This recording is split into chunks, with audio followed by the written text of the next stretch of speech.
Welcome to Story Time with Big Ideas for Little Voices. Today's story is A Friend for Henry by Jenn Bailey, illustrated by Mika Song.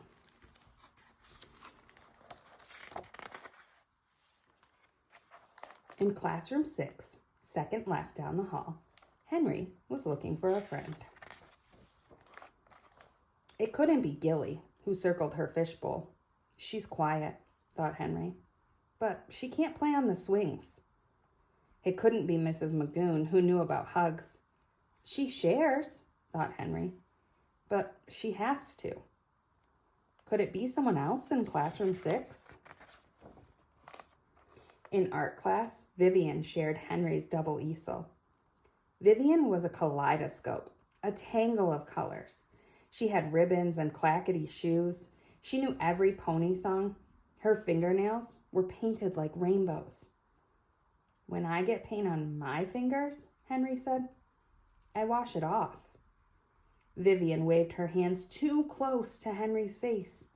My mommy painted them. Aren't they pretty?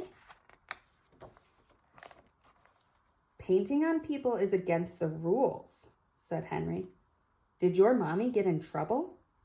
No. Henry lowered his voice. Did you get angry? Why should I? But Vivian was very angry later. He ruined them. She likes rainbows, Henry explained.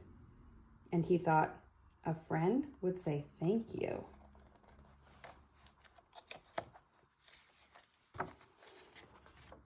Reading time was Henry's favorite. My friend will like it too. It was Henry's turn to put out the carpet squares. He tucked the blue ones next to the brown ones, green in the very middle. All the edges met, and the corners fit perfectly. Reading time, shouted Samuel. My favorite. Samuel was a thunderstorm, booming and crashing. He was kind of scary if you didn't have your blanket. He could pick up crayons with his toes and do proper somersaults. Henry stepped in front of Samuel. Somersaults are hard. Samuel dodged past. I want a green one. Wait, Henry's throat felt tight. They're perfect. Mine's a magic carpet from a genie's lamp, said Samuel. It's not. Henry's face was hot. It's from Rug World. There's the sticker. Up, up, and away, magic carpet. Booming and crashing. Henry's fingers curled closed. A friend listens. Henry, Mrs. Magoon knelt in front of him. Sit with me, please. Henry did, but he couldn't see the pictures, and his carpet square was brown. During snack time, Jaden took 3 crackers instead of 2. At recess, Riley dug up worms and let them use the swings. At free time, Henry's hope for a friend felt small.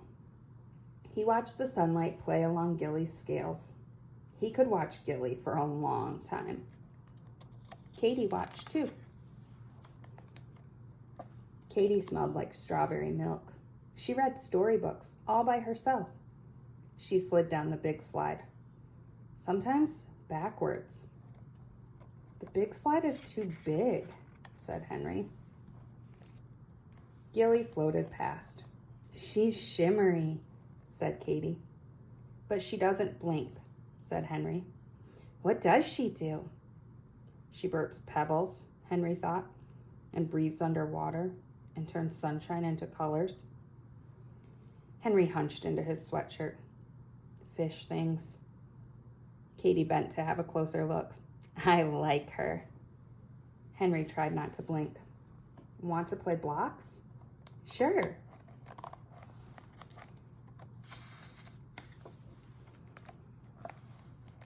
I don't like triangles, said Henry.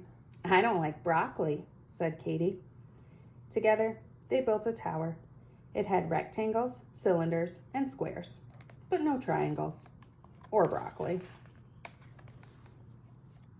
It's perfect, said Henry. Thank you, said Katie. The next day, they played on the swings, and Katie went down the big slide. Henry waited at the bottom for his friend. The end. Thank you for listening. Please like and subscribe. Comment for other books you want us to read.